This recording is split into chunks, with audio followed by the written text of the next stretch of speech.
Dostlar, bugünkü dərsimiz coğrafiyanın inkişaf mərhələləri və coğrafiyanın girişi, predmenti dərsi olacaqdır.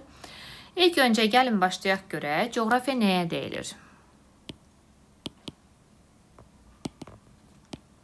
Coğrafiya, geo, yer, grafo, yazıram, təsvir edirəm deməkdir. Yəni, yer haqqında yazıram, yer haqqında təsvir edirəm mənasına gələcəkdir. Coğrafiya elminin banisi, onun yaradıcısı Eratosfendir.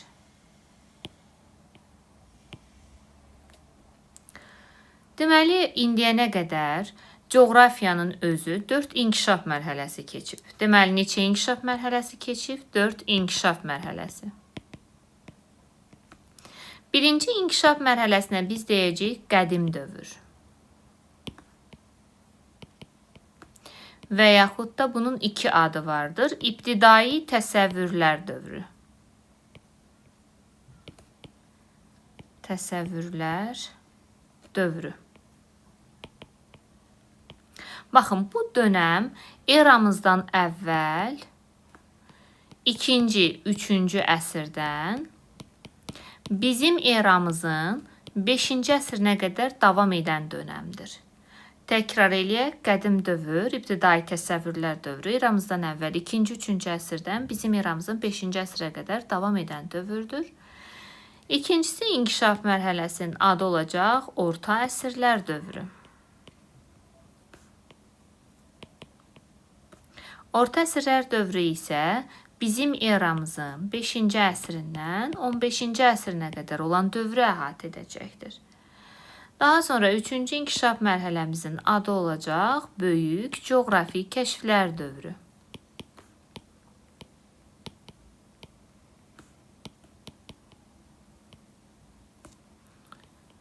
Bu mərhələ isə 15-ci əsrdən 17-ci əsrə qədər olan dönəmi əhatə edəcək və nəhayət sonuncu inkişaf mərhələmiz olacaqdır müasir dövr. O isə 17-ci əsrdən bugünkü dövrümüzə qədər davam edən dönəm olacaqdır. Baxın, bu oldu coğrafiyanın indiyənə qədər keçdiyi inkişaf mərhələləri. İndi birinci qədim dövrdən başlayaraq bütün qədim dövr məlumatlarını deyəcəm. Daha sonra ardıcıllıqla digər dönəmlərin inkişaf mərhələlərində baş verən hadisələr haqqında məlumat verəcəm. Birincisi başlayırıq hansı dövrdən? Qədim dövrdən. Qədim dövr.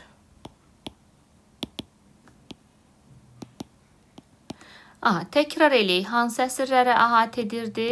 Eramızdan əvvəl 2-ci, 3-cü əsrdən bizim eramızın 5-ci əsrinə qədər olan dönəmi əhatə edirdi. Bu dövrdə ən çox coğrafiya elminin inkişafına töhfə verən xalqlar qədim Hindistan, qədim Çin dövləti, qədim Yunanlar və Misirlər. Məsələn, bizə sual verilsə ki, qədim dövrdə coğrafiya elminin inkişafına daha çox töhfə verən ölkələr hansılardır? Cavabımız olacaq Hindistan, Çin, Yunanistan və Misir olacaqdır. Daha sonra keçəcək burada bəzi xalqların, qədimdə yaşayan xalqların təsəvvürləri mövcuddur. Baxın, bayaqlarımda dedik axı, qədim dövrə başqa cür nə deyilirdi? İbtidai təsəvvürlər dövrü. Baxın, indi gəlin baxaq görək o təsəvvürlər nədən ibarət olub. Qədim dövrdə insanlar elə düşünürdülər ki, yer kürəsi hər hansısa bir heyvanın üzərində dayanıb. Məsələn, Hindlilər elə düşünürdü ki, yer kürəsi fillərin üzərində dayanır.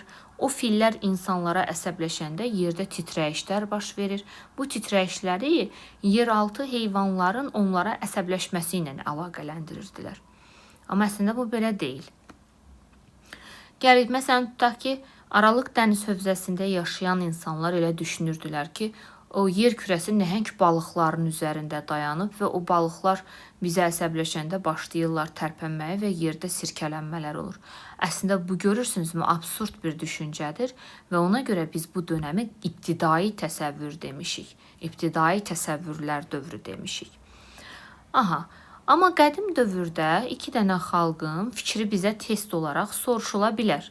Bunlar kimlərdir? Qədim Şumerlilər və qədim Babillilər. Şumerlilər nə deyirlər? Şumerlilər deyirlər ki, biz Kiçik Asiya yarımadasında yaşayırıq. Baxın, Kiçik Asiya yarımadası işarələdiyim yerdədir. Baxın, bu ərazi. Kiçik Asiya yarımadası hal-hazırdakı Türkiyəyə aid olan Türkiyə ərazisi hesab olunan yarımadadır. Kiçik Asiya yarımadasında yaşayan bu Şumerlər deyirdi ki, 4 cəhət var. 4 cəhət. 4 cəhət demək nə deməkdir? Məsələn, 4 istiqamət. Məsələn, şimal istiqaməti, cənub istiqaməti, şərq və qərb istiqaməti. Baxın, yazıram şimal, cənub, şərq, qərb. Deyir ki, biz özümüz mərkəzdə yaşayırıq. Baxın, mərkəzdə də özlərini hansı yarımadada təsəvvür etdilər? Kiçik Asiya yarımadasında təsəvvür etdilər. Bizdən deyir, şimalda, cənubda, şərqdə, qərbdə digər xalqlar yaşayır. Və bizim yaşadığımız bu Kiçik Asiya yarımadasının ətrafında Qara, Egey, Aralıq və Mərmərə dənizləri yerləşir. Yəni, Kiçik Asiya yarımadasının ətrafında hansı dənizləri təsvir edirdilər? Qara, Mərmərə, Egey və Aralıq dənizlərini təsəvvür edirdilər. Bu Şumerlərin fikri. Məsələn, desə 4 cəhət ifadəsi kimlərə aid olacaq? Şumerlərə aid olacaq. Gəldik indi Babillilərə. Babillilər isə deyirdilər ki, dünya qatlardan ibarətdir. Deyir, biz mərkəz qatda yerləşirik, yaşayırıq. Bizdən deyir, yuxarıda və aşağıda başqa dünyalar mövcuddur. Bu isə Babillərin fikri olacaq. Babiller ilk dəfədə daş üzərində xəritə tərtib etmişdilər. Baxın, qədim dövrdəki xalqlar, qədim dövrdəki hansı ölkələr coğrafiya elminin inkişafına töhfə verdi? Baxın, bunlar idilər.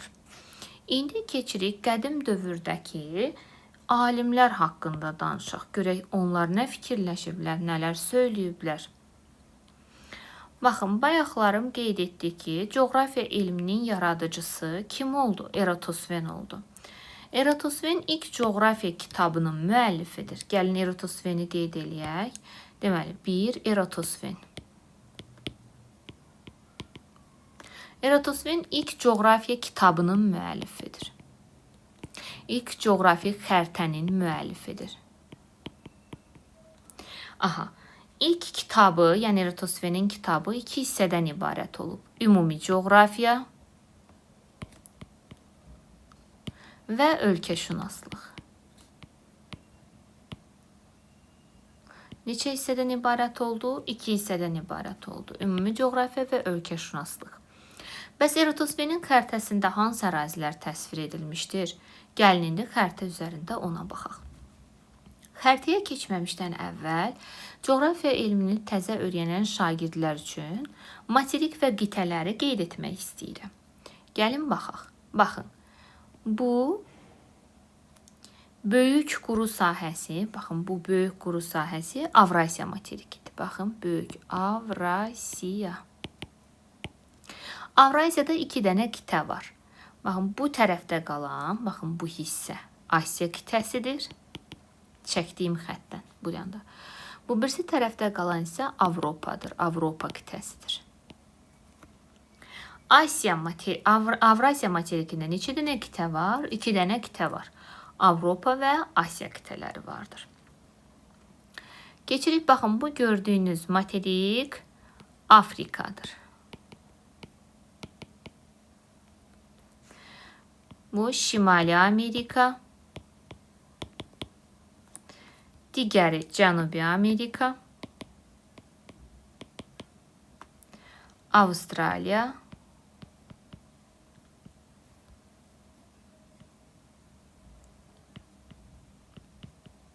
Və aşağıda isə ən son Antarktida. İndi bunu çəkməkdən məqsədim nədən ibarətdir? Baxın, Eratosfenin xəritəsində hansı materiklər, hansı qitələr var idi, onu demək üçün. Baxın, birincisi görürsünüz ki, Avropanın cənub hissəsi, baxın bura Avropanın aşağısı cənub hissəsi, Asiyanın cənub-qərb hissəsi, cənub-qərb hissəsi və Afrikanın şimal hissəsi, Şimali Afrika. Baxın, Eratosfenin xəritəsində ancaq bu ərazicə təsvir olunmuşdu. Yerdə qalan, baxın, bu digər ərazilər yox idilər. Və Eratosfenin xəritəsində hansı ərazilər təsvir olunub deyəndə, deyəcəksən Avropa qitəsinin cənubu, Asiyanın cənub-qərbi, Afrikanın isə şimal hissəsi təsvir olunub. Aralıq dənizi hövzəsi, baxın, bura Aralıq dənizidir. Aralıq dənizi hövzəsi təsvir olunmuşdur. Bu, Eratosfenin ilk xəritəsində təsvir olunan ərazilərdir. Eratosfenin xəritəsində quru sahəsi kiçik, su sahəsi daha böyük göstərilmişdir. Amma indi gəlin keçək, məsələn, Eratosfendən başqa ikinci ən mükəmməl xəritəni hazırlayan Ptolomey olacaq. Yəni, bu, qədim dövrə görə mükəmməl bir xəritə hesab olunurdu. Ptolemeyin xəritəsində yenə eyni ərazilər təsvir olunacaq. Yəni, Avropanın cənubu, Asiyanın cənub-qərbi, Afrikanın şimalı. Lakin biraz daha geniş ərazilər təsvir olunacaq. Deməli, Ptolemeyin üstün cəhətlərindən biri nə olacaqdı? Eratosfenə nəzərən daha geniş əraziyi təsvir etmək. Daha böyük ərazi, daha geniş. Geniş ərazi təsvir olunmuş olacaq. İkincisi, Ptolemeyin xəritəsində meridian və paralellər olacaq. Meridian nədir? Baxın, xəritənin üzərində bu uzun-uzun xətlər, yəni coğrafi qütbləri birləşdirən xətlər, meridianlar hesab olunurlar. Və baxın, bu gördüyünüz paralel xətlər isə paralellər hesab olunmuş olacaqlar. Baxın, bu meridian və paralelləri ilk dəfə öz xəritəsində göstərən şəxs Ptolemey olacaq. Deməli, Ptolemeyin Eratosfendən üstün cəhətlərindən biri də meridian və paralel təsvir etməsi olacaq. Baxın, bu meridianla paralelin kəşməsi görürsünüz, tora bənzəyir. Buna biz deyəcəyik dərəcə toru. Deməli, Ptolemeyin xəritəsində nə vardı? Dərəcə toru. Toru vardır. Baxın, bir meridian və bir paralelin kəşməsindən əmələ gələn nöqtələr isə nədir? Koordinat. Yəni, Ptolemey bir neçə ərazinin, bir neçə şəhərin koordinatını da vermiş olacaq. Koordinat. Bu da oldu bizə nə? Ptolemeyin xəritəsi. Ptolemeyin xəritəsinin, Eratosfenin xəritəsindən üstün cəhətləri. Bir də qeyd edirəm ki, yerin əyriliyini də Ptolemey nəzərə alıb. Yerin əyriliyi. Yerin əyriliyini kim nəzərə almış olacaqdır? Ptolemey nəzərə almış olacaq. Baxın, qədim dövrdə iki böyük şəxs haqqında məlumat verdik. Eratosfen ilk kitabın, ilk xəritənin müəllifi oldu. Hətta ilk dəfə yerin ölçülərini də Eratosfen hesablayacaq. Onun kitabı hansı hissələrdən ibarət oldu? Ümumi coğrafiya və ölkəşünaslıq. Ptolemey haqqında olan məlumatları dedim. İndi gələk bu Ptolemeyin bir dənə də nəzəriyyəsi var. Bu hansı nəzəriyyədir? Geosentrik nəzəriyyə. Geosentrik nəzəriyyə nəyə deyilir? Geosentrik nəzəriyyədə baxın, geo nə deməkdir? Yer. Sentr nə deməkdir? Mərkəz. Yəni ki, yer mərkəzdə dayanıb səma cisimləri arasında, planetlər yerin ətrafında hərəkət edir. Bu mənaya gəlir. Bunun kitabdakı şəkli də var burada. Bir dəqiqə onu da göstərim sizə.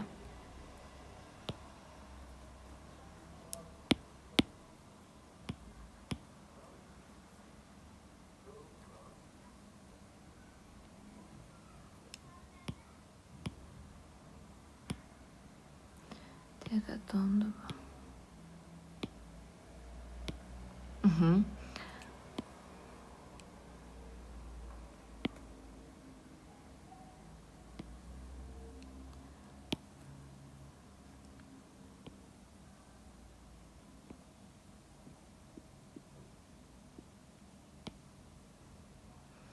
Digər şəkli də əlavə edək.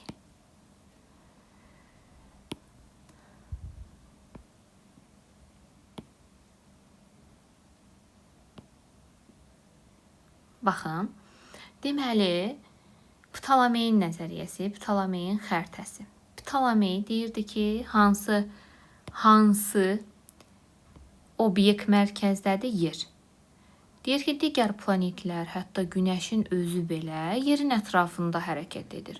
Bu nəzəriyyənin adı nədir? Geosentrik nəzəriyyədir. Amma orta əsrlər dönəmi 1543-cü ildə Nikolay Kopernik sübuta yetirəcək ki, xeyr, mərkəzdə dayanan Günəşdir. Günəş mərkəzdə dayanıb səma cisimləri içərisində. Digər planetlər Günəşin ətrafında hərəkət edir. Buna heliosentrik nəzəriyyə deyəcək. Helios nə deməkdir? Günəş. Sentr nə deməkdir? Mərkəz. Yəni Günəş mərkəzdədir. Digər planetlər onun ətrafında hərəkət edir. Bunu kim sübuta yetirəcək? Nikolay Kopernik. Amma qədim dövrdə necə bilirdilər? Ptolemeyə görə bilirdilər ki, yer mərkəzdədir, digər planetlər yerin ətrafında hərəkət edir, Günəş də yerin ətrafında. Bu yanlış ifadə olacaqdır. Amma daha doğrusu kim deyəcəkdir? Doğrunu kim söyləyəcəkdir? Nikolay Kopernik söyləyəcək. Kopernik deyəcək ki, səma cisimləri içərisində Günəş mərkəzdə dayanır, digər planetlər Günəşin ətrafına hərəkət etmiş olacaqdır. Qədim dövrdə Ptolemey haqqında dedik, onun nəzəriyyəsi haqqında danışdıq, Eratosfen haqqında danışdıq. İndi keçək, bəzi alimlər var ki, onlar haqqında qeydlər eləyək. Məsələn, Pifagor yerin kürə olduğunu sadəcə olaraq söyləyən şəxs olacaq. Yerin kürə olduğunu söylədi. Sübuta yetirmədi. Hər hansısa bir şeylə bizə demədi. Deyir ki, riyaziyyatda, özü riyaziyyatçıdır axı. Riyaziyyatda ən mükəmməl fiqur kürədir. Yəqin biz də mükəmməl bir riyazi fiqura bənzəyən bir coğrafi obyektdə yaşayırıq. Yəni bunu əsaslandıra bilmir. Sadəcə olaraq bir fikir kimi söyləyir. İkincisi, deyirik məsələn Aristotel. Aristotel isə ay tutulması əsasında yerin kürə formasında olduğunu söyləyir. Baxın, Pifagor sadəcə olaraq söyləyir və sübut gətirə bilmir.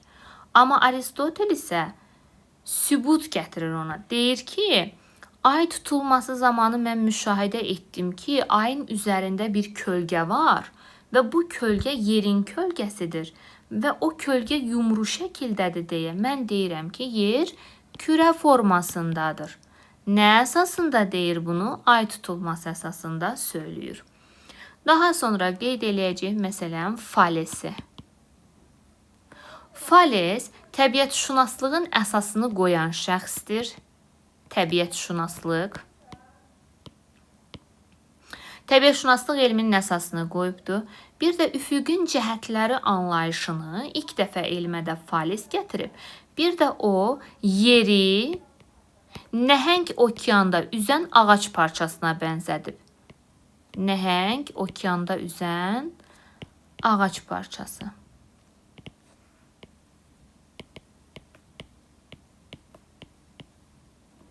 Ağac parçasına bənzətmiş olacaqdır. Sonra, məsələn, burada qeyd eləyə bilirik, qədim dövrlərdə ilk dəfə fərziyyələrə əsasən qlobusu yaradan şəxs. Fərziyyələr əsasında ilk qlobusun müəllifi Krates Molluskidir. İlk qlobusun müəllifi.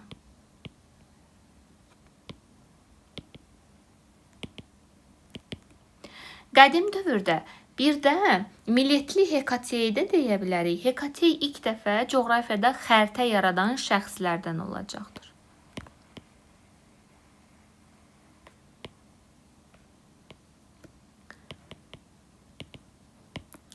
Daha sonra Hiparx. Hiparx qədim dövrdə Günəş şüasının düşmə bucağı əsasında yerdə iqlimin formalaşdığını söyləmişdir. Yəni deyir ki, məsələn, Günəş şüası haraya böyük bucaq altına düşürsə də, orada isti iqlim, haraya kiçik bucaq altına düşürsə də, orada isə soyuq iqlim formalaşmış olacaqdır. Belə, qədim dövrdəki alimlər haqqında, onların gördükləri işlər haqqında bu qədər. İndi keçəcəyik coğrafiyanın ikinci inkişaf mərhələsi hesab olunan hansı dönəmə? Təbii ki, orta əsrlər dövrünə.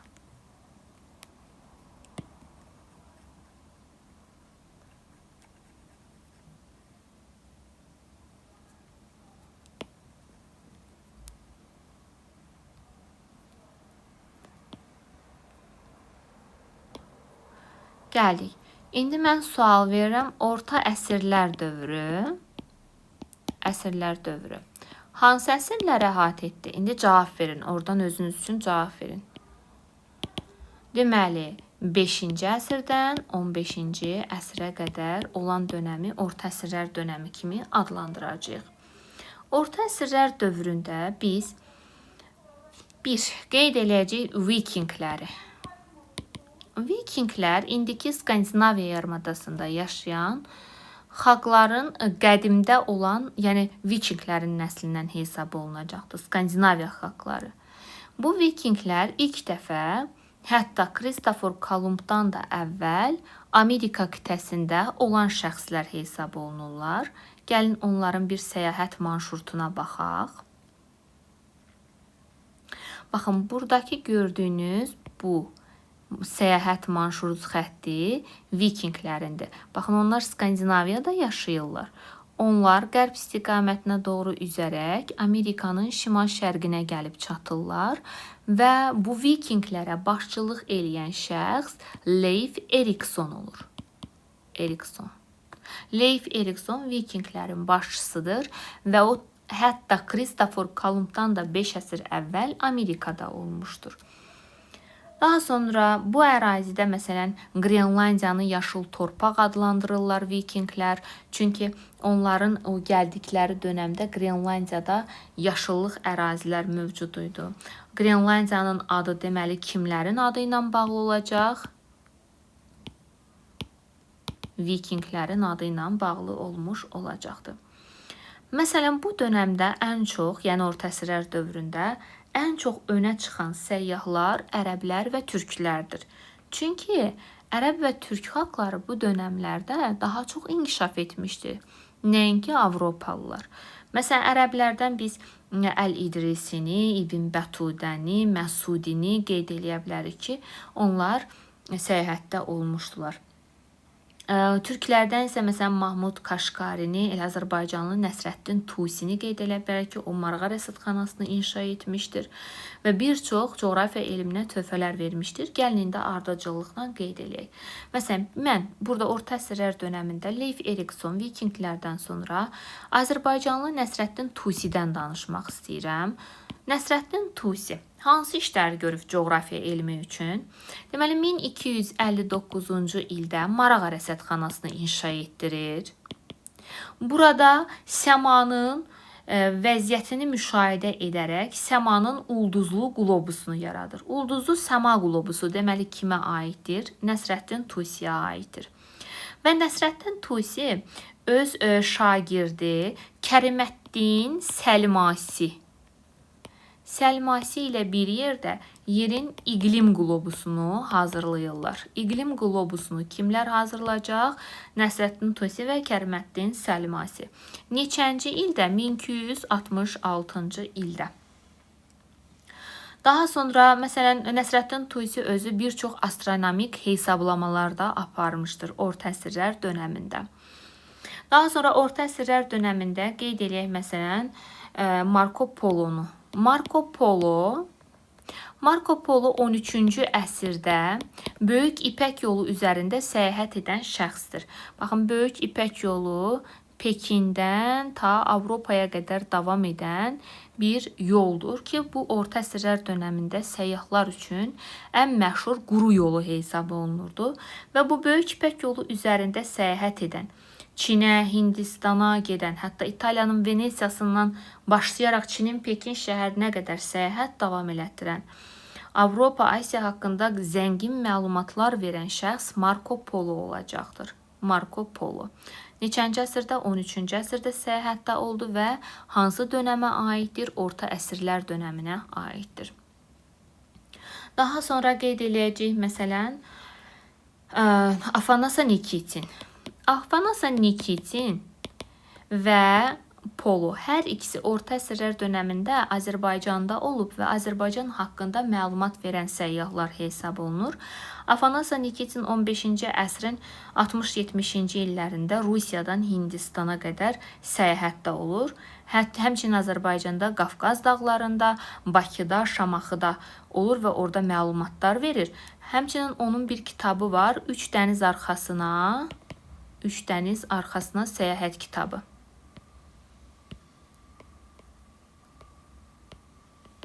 Üç dəniz arxasına səyahət kitabı kimin olacaqdır? Afanasa Nikitinin kitabı olmuş olacaq.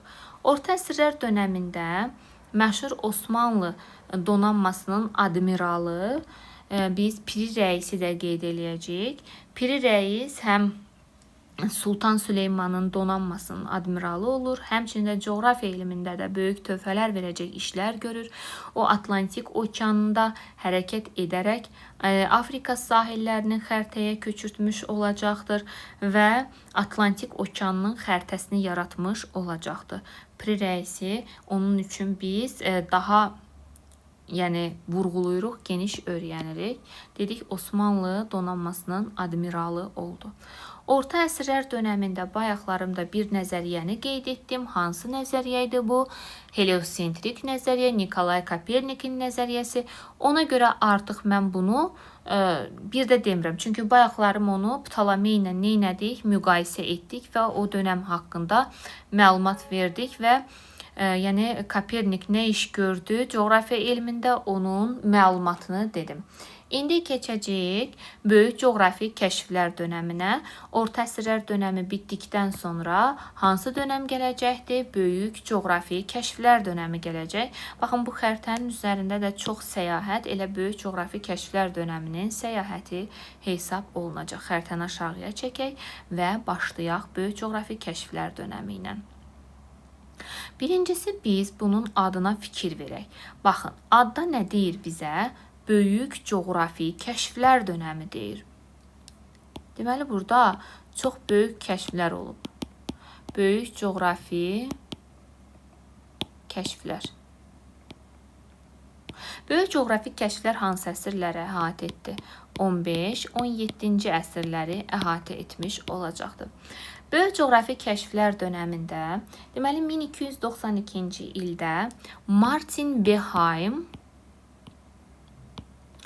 yer alması adlanan qlobusunu hazırlayır. Bayaqlarımda onu qeyd etmişdik ki, məsələn, ilk qlobusun müəllifi kim idi? Krates Malowski idi. Bu qədim dövrdədir. Amma bizə gəlib çatan ilk qlobusun müəllifi isə Martin Behaim olacaq. Orta əsrlər dönəmində gildən şərqdə ilk dəfə qlobus yaradan isə Əbu Reyhan Əl-Biruni olacaqdır. Bunu orta əsrlər dönəmi üçün yadınızda saxlayarsınız. İndi mən böyük coğrafi kəşflərdən davam edeyim. Martin Behaimin qlobusu nə oldu? Yer alması adlandı. Hal-hazırda Almaniyada Nürnberg muzeyində saxlanılır. Bu qlobusdan istifadə edərək 1492-ci ildə səyahətə başlayan şəxs Kristofor Kolumb olacaqdır. Kristofor Kolumb qərb istiqamətinə üzərək Atlantik okeanını keçir və düşünür ki, qarşısında torpaq olmayacaq, elə su olacaq, belə keçib gedəcək, buradan da gələcək haraya? Hindistana çatacaq. Amma onun düşündüyü kimi olmur. O Atlantik okeanı üzüb keçəndən sonra bir quru parçasına gəlir, burada rast gəlir və elə bilir ki, Hindistana gəlib çatıbdır. Ona görə çatdığı ilk torpağın adına West Hind adaları adı verir. Bu West Hind adalarına hansı adalar aid olacaqdır? Yəni, Kolumbun adlandırdığı bu West Hind adalarına Kuba, Haiti, Yamayka, Puerto Rico və Baham adaları West Hind adalarına aiddir. Kolumb gəlir, çatır buraya, elə bilir Hindistana gəldi, çatdı. Və buranı nə adlandırır? West Hind adaları. Kolumb, məsələn, Amerikanı kəşf edir, West Hind adalarını kəşf edir. Baxın, bu hissədə sahilsiz Sarqas dənizi var. Bu dənizi kəşf edir. Bir də Şimal Passat cərəyanını kəşf edir. Lakin ömrünün axırına qədər bilmir ki, bu Hindistana yox, başqa bir əraziyə gəlib çatıbdı. Yəni elə bilir ki, Hindistana gəlib çatıb. Əslində o Hindistana gəlmir, başqa bir əraziyə gəlir ki, bu da Amerikadır. Bəs niyə onun adı ilə Amerika adlandırılmır? Çünki buranı ömrünün axırına qədər Hindistan bilir. Ona görə də onun adı ilə adlandırılmır. İlk dəfə buraların müstəqil bir torpaq olduğunu sübuta yetirən şəxs Amerigo de Vespucci olacaqdır. Məhz Amerigo de Vespucci'nin şərəfinə yeni tapılmış bu qitə Amerika adlandırılacaq və buna Avropalılar yeni dünya deyəcəklər.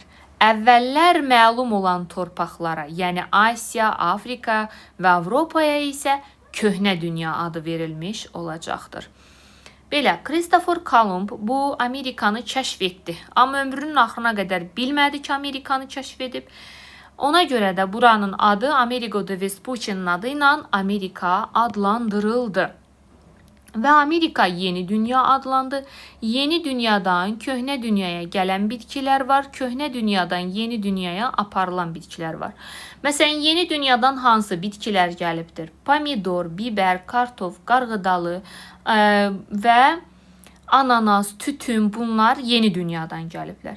Bəs köhnə dünyadan yeni dünyaya nələr aparılmış olacaqdır? Buğda, çay, çəltik, armud, alma, bunlar isə köhnə dünyadan yeni dünyaya aparılanlar olacaqdılar. Heyvanlardan isə yeni dünyadan gələn Hind quşu olacaq, Hind toyuğu olacaq. Gəlin onun da bir şəklinə baxaq. Baxın, bu yeni dünyadan, köhnə dünyadan gələnlər. Gəlin birinci baxaq görək burada. Baxın, yeni dünyadan nələr gəlib? Qarğıdalıdır, biberdir, pomidordur. Gördüyünüz kimi, bax, qarğıdalı, biber, pomidor, kartof, lobya, noxud, sonra ananas, balqabaq, Hind quşu, bunlar hardan gəliblər? Yeni dünyadan köhnə dünyaya. Bəs köhnədən nələr gəliblər? Yəni köhnədən nələr yeni dünyaya aparılıbdır? Baxın, buğdadır, arpadır, çaydır, kələmdir, turpdur, almadır, armuddur. Heyvanlardan da məsələn inəkdir, atdır, qoyundur, toyuqdur, arıdır. Bunlar isə köhnə dünyadan yeni dünyaya aparılmış heyvanlar olacaqdır. Aha, belə. İndi Amerikanın kəşfi haqqında məlumat əldə etdik. Bir də onu qeyd edeyim ki, Kristofer Kolumbdan sonra Şimali Amerikanın şərq hissələrini 1497-ci ildə, baxın bu hissələri, 1497-ci ildə tədqiq edən şəxs John Cabot olacaq. Cabot həmin əraziləri tədqiq etmiş olacaqdır. Yaxşı, bu Kristofer Kolumbun məqsədi Amerikanı yox, nə idi? Hindistana dəniz yolunu tapmaq idi, amma getdi Amerikanı tapdı. Və indi Hindistana dəniz yolunu axtarmaq məqsədi ilə kim səyahətə çıxır? Vasco da Gama. Vasco da Gama səyahətə çıxır, gəlir Afrika materikini hərlənir, Mozambik boğazından keçərək gəlir çatır Hindistana. Neçənci ildə? 1498-ci ildə Hindistana gəlir çatır və Hindistana ondan əvvəl onun həmyerlisi Bartolomé Dias yol axtarmaq məqsədi ilə səyahətə çıxıbmış. Amma Dias, baxın, bu Afrikanın cənubunda, Ümid burnunda tufana rast gəldiyinə görə geri qayıtmaq məcburiyyətində qalır. Ona görə baxın, buradakı nöqtəyə Ümid adı verilir. Yəni bundan sonra biz artıq Hindistana gedə bilərik. Bir ümid var burada. Baxın, əslində Qammadan əvvəl Bartolomé Dias Afrikanın cənubundakı Ümid burnuna qədər gəlir, lakin tufan olduğuna görə geri qayıtmaq məcburiyyətində qalır. Ondan 10 il sonra, yəni 1498-ci ildə Hindistana dəniz yolu kəşf edən onun həmyerlisi Portuqal səyyah Vasco da Gama olacaqdır və Hindistana dəniz yolunu məhz Vasco da Gama kəşf etmiş olacaqdır. İndi davamına keçirik dərsimizin. Qammadan da danışdıq, Hindistana dəniz yolunu da tapdıq, dedik. Baxın, bizim indi xəritəmizdə bir dənə marşrut var. Bu qırmızı xətlə görsənən. Bu kimin marşrut xəttidir? Bu Fernando Magellan'ın. Baxın, Magellan səyahətə başlayır 1519-cu ildə.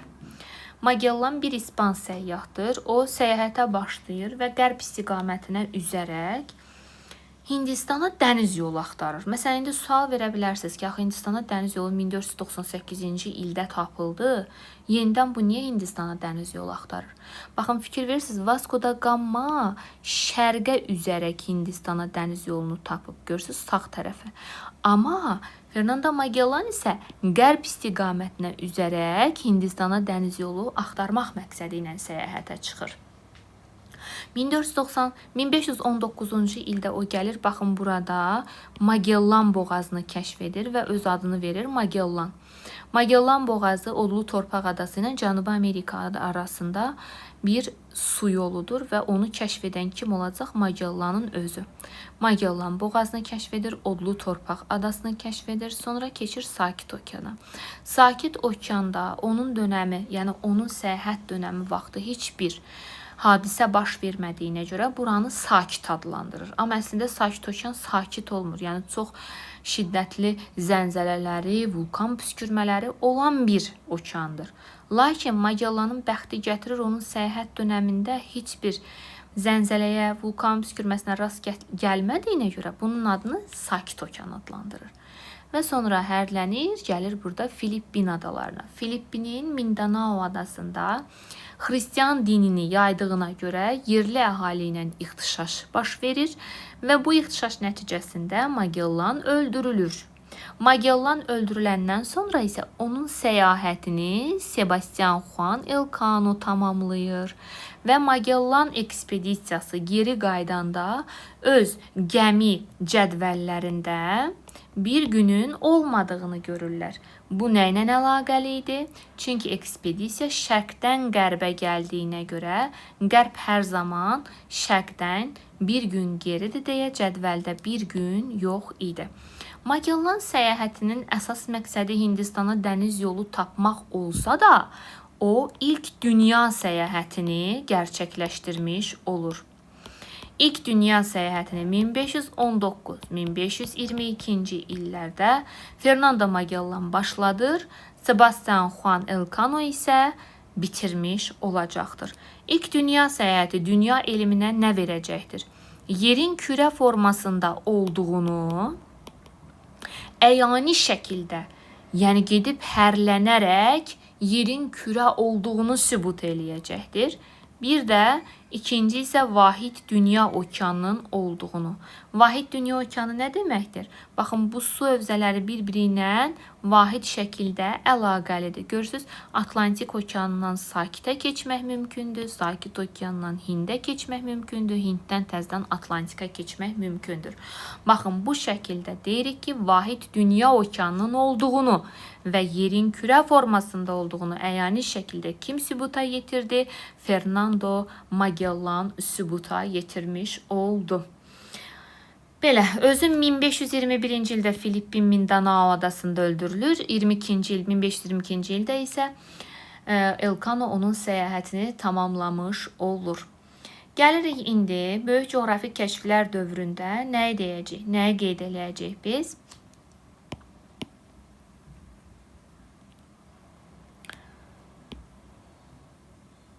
Böyük coğrafi kəşflər dönəmində Avstraliya materikinə keçirilən səyahətlərdən. Baxın, bu Avstraliya materiki. Avstraliya materikinə ilk gələn Avropalı William Yansondur. Yanson 1606-cı ildə Avstraliyaya gəlir. Avstraliyanın ətrafında hərəkət edir və geri qayıdır. Daha sonra isə Abel Tasman gəlir. Tasmanın Avstraliyaya səfəri 1642-ci ilə təsadüf edir və Tasman burada Tasmaniya adasını, Yeni Zelandiya adasını kəşf edir. Lakin bu hər iki səyyah Holland əsillidirlər və onlar heç biri dünya elminə Avstraliya adlı bir materiki tapdıqlarını söyləmirlər. Ona görə də Bu materikin kəşfi müasir dövr səyyahı olan James Cook'un adı ilə bağlı olacaq. Çünki ilk dəfə dünya elminə cənubda bir torpaq olduğunu, onu ilk dəfə xəritəyə köçürdüyünü elan edən şəxs James Cook olacaq. James Cook isə bir İngilis səyyahıdır və James Cook'un adı ilə bağlı olacaq Avstraliyanın kəşfi. Niyə Yanson və Abel Tasmanın adı ilə bağlı deyil? Çünki onlar sir saxladılar, dünya elminə söyləmədilər. Ona görə də onların adı ilə bağlı olmayacaq. Bir də böyük coğrafi kəşflər dövründə səyyahlar çox səyahət etdiklərinə görə onlara çoxlu xəritələr lazım olurdu və ilk xəritələr toplusu Atlası, Atlas nə deməkdir? Xəritələr toplusu. Atlası yaradan şəxs Gerard Mercator olacaqdır. Mercator ilk atlası yaradan şəxs olacaqdır. Xəritələr toplusuna isə Atlas adı verilmiş olacaq. Bununla da deməli böyük coğrafi kəşflər dönəmi də yekunlaşdı. Gəldik biz nəyə? Müasir dövrə. Müasir dövr 17-ci əsrdən ta indiki dönəmizə, yəni 17-ci əsrin sonundan da indiki dönəmimizə qədər olan dövrü əhatə etmiş olacaqdır. Müasir dövrdə biz xəritəyə baxsaq, baxın xəritəmizdə bu hansı materik idi? Bayaqlarım dedik, Avrasiya materiki. Avrasiyanın ucqar şərq nöqtəsini tədqiq edən 17-ci əsrin ortalarında Avrasiyanın ucqar şərq nöqtəsini fəth edən şəxs Simeon Dejinyov olacaq. Dejinyov buranı fəth etmişdir. Daha sonra 18-ci əsrin əvvəllərində Avrasiyanın ucqar şərqindən Şimali Amerikanın şimal-qərb istiqamətində, baxın bu hissəsini tədqiq edən şəxs isə Vitus Bering olacaq və onun adı ilə burada Bering boğazı hal-hazırda da mövcuddur. Daha sonra dedik ki, müasir dövrdə 1771-ci ildə Avstraliya materiki kəşf olunacaq. Bu kəşf isə James Cook'un adı ilə bağlı olacaq. Cook tək Avstraliya materikini kəşf etməyib. Hətta Yeni Zelandiyanın 2 müstəqil adadan ibarət olduğunu söyləmişdir. Havay adalarını kəşf etmişdir burada. Həmçinin James Cook 3 dəfə dünya səyahət edib və 3-cü dünya səyahətini edib. Birinci dünya səyahətini kim etmişdi? Fernando Magellan. Düzdür. İkinci dünya səyahətini Francis Drake edib. Üçüncü dünya səyahətini və 3 dəfə dünya səyahətini isə James Cook etmiş olacaqdır. Dördüncü dünya səyahəti isə müasir dövrdə Kruzştern və Lisyanskiyə aiddir. Kruzştern və Lisyanski. Bunlar isə Rus səyyahlardılar və bununla da dünya səyahətləri yekunlaşmış olacaqdır. Qaldıq biz James Cook'da, dedik o Avstraliyanı kəşf etdi 1771-ci ildə. Yeni Zelandiyanın 2 müstəqil adadan ibarət olduğunu söylədi. 18-ci əsrin 60-70-ci illərində səyahət edir, Havay adalarını tapır. Dünya səyahətlərinin birində o hətta Bering boğazına qədər gələrək Sakit və Atlantik okean arasında əlaqəni şimal istiqamətdən sübuta yetirməyə çalışır, lakin burada çox soyuq olduğuna görə geri qayıtmaq məcburiyyətində qalır. Antarktidanın ətrafında səyahət edir, lakin Antarktidaya yenə soyuq olduğuna görə ekspedisiya üzvləri çox yorulduğuna görə getmir. Belə, James Cook'un özü də Havay adalarında öldürülür. İndi James Cook'dan sonra gələk müasir dövr səyyahlarından Cənubi Amerikanı tədqiq edən, Cənubi Amerika və Amerikanın ikinci Kolumbu hesab olunan Alexander Humboldt haqqında. Alexander Humboldt 1799-1804-cü illərdə Cənubi Amerikada tədqiqat işləri aparır. Baxın, burada Ant dağları yerləşir. Rəngi dəyişim, bir dənə qara rəng eləyim. Baxın, Ant dağları. Ant dağlarında hündürlük qurşaqlarını təhlil edir. Oradakı bitkiləri araşdırır və bitki coğrafiyasının əsasını qoyur. Eynən Cənubi Amerikanın qərb sahilində yerləşən Peru cərəyanını kəşf edir. Onun materikə təsirini öyrənir və iqlimşünaslıq elminin əsasını qoymuş olacaq Alexander Humboldt. O, Amazon ovalığı, Orinoco ovalığı, Amazon çayı, Orinoco çayı, bu çayları tədqiq edir. Həmçinin Mərkəzi Amerika və Meksika vulkanlarını öyrənir. Xüsusən burada iki vulkanın adını qeyd edəcəyik. Chimborazo və Cotopaxi vulkanları və bu vulkanları tədqiq edən şəxs Alexander Humboldt olacaqdır. Daha sonra gəlirik Cənubi Amerikadan sonra Afrikanın tədqiqatına. Afrikanı tədqiq edən müasir dövrdə David Livingstone olacaq. Livingstone ilk dəfə Afrikanın mərkəz hissəsində qərbdən şərqə doğru tədqiqat aparan şəxsdir. O bu ərazidə hansı əraziləri tədqiq edir? Gəlin onu deyim. Deməli, Kongo çayı, Zambezi çayı, Zambezinin üzərindəki Victoria şəlaləsi, Tanganyika, Nyassa göllərini tədqiq edir. Həmçinin bu səyahətdən sonra, yəni səyahət illəri 1849-1873-cü illərə təsadüf edir. Və bu səyahətdən sonra onun səyahətini davam elətdirən şəxs Henry Stanley olacaq. 19-cu əsrin 70-ci illərində Afrikada tədqiqatda olacaq Henry Stanley. Bir şey qeyd edeyim burada. Kongo çayının üzərində biz Stanley və Livingstone şəlalələrinə rast gələcəyik. Amma Zambezinin üzərində isə Kraliça Victoria'nın adına, onun şərəfinə adlandırılmış Victoria şəlaləsinə rast gəlmiş olacağıq. Daha sonra qeyd eləyəcəyik biz müasir dövrdə sonuncu kəşf olunmuş materik Antarktida.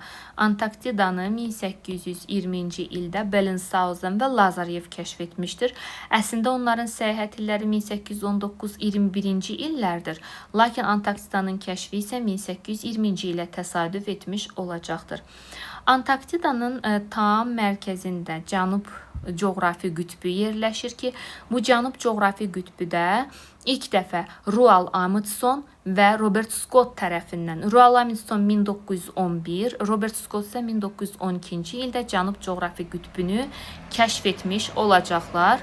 Şimal coğrafi qütbü isə 1909-cu ildə Robert Peary tərəfindən kəşf olunmuş olacaqdır. Sonra müasir dövrdə qeyd eləyəcəyimiz şimal maqnit qütbü və cənub maqnit qütbüdür. Şimal maqnit qütbü 1831-ci ildə John Ross, cənub maqnit qütbü isə 1841-ci ildə James Ross tərəfindən fəth edilmiş olacaqdır. Müasir dönəmdə bəzi elmlərin əsası qoyulur ki, bu elmlərdən biz torpaq coğrafiyasını qeyd edəcəyik. Torpaq coğrafiyası 19-cu əsrin sonu, 20-ci əsrin əvvəllərində Vasili Dokuçayev tərəfindən qoyulmuşdur. Dokuçayev Rusiyanın Avropa hissəsində, baxın, Rusiyanın Avropa hissəsində apardığı tədqiqatlar əsasında deməli torpaq coğrafiyasının əsasını qoymuş olacaqdır. Bir də 1876-cı ildə okeanologiya elminin əsası İngiltərənin Challenger gəmisi tərəfindən qoyulur. Challenger gəmisi 1872-76-cı illərdə okeanlarda səyahət edir, tədqiqat aparır. Bunun sonunda isə okeanologiya və okeanografiya elminin əsası qoyulmuş olacaqdır. Bundan başqa müasir dövrdə Azərbaycanda olan, Azərbaycanın haqqında məlumat verən səyyahlar da var ki, bunlardan ən məşhuru Tur Heyerdaldır. Tur Heyerdal Azərbaycanda Qobustan qayaüstü rəsmlərini araşdırır. Hətta o 1947-ci ildə Sakit Okeanı özünün düzəltdiyi Kon-Tiki gəmisi vasitəsilə keçir. Pasxa adasında, baxın burada Pasxa adası və Galapagos adasında da olur. Həmçinin Azərbaycan üçün nə söylüyor? Qobustan qayaüstü rəsmlərinin eynisinin Skandinaviya qayaüstü rəsmlərinə bənzədiyini və qədimdə bu xalqlar arasında əlaqənin ola biləcəyini söyləmiş şəxs olacaq Tur Heyerdal. Azərbaycan haqqında müasir dövrdə məlumat vermiş Norveçli səyyahdır. Müasir dövrdə Azərbaycanda olan səyyahlardan biri də Alexander Dumas'dır. Bir də özümüzün müasir dövr səyyahımız Hacı Zeynalabdin Şirvani olacaqdır. Şirvani ömrünün 40 ilini səyahətdə keçirdir və 60.000 kilometr məsafə qət edir. Gəlin indi Şirvaninin getdiyi ərazilərə baxaq. Afrikanın şimalı, Asiyanın cənub-qərbi, yəni Ərəbistan, Cənubi Asiya, yəni Hindistan, Cənub-Şərqi Asiya, İndoneziya, həmçinin Mərkəzi Asiyada neynir? Səyahətdə olmuş olacaqdır. Səyahət zamanı bir çox əsərlər yazmış olacaqdır. Və bir də onu qeyd edeyim ki, 1977-ci ildə Rusiyanın, keçmiş SSR-nin atom buzqıran gəmiləri, Dreyf stansiyaları Şimal Buzlu Okeana göndərilir və orada tədqiqat işləri aparılır. Belə, yəni coğrafiyanın ilkin bölməsi bundan ibarətdir. Dərsimizi qəşəng oxuyub öyrənməlisiniz və bunların hamısı əzbərə dayanıqlıdır. Yəni əzbərləmək lazımdır, oxumaq, öyrənmək lazımdır. Sağ olun, sağlıqla qalın.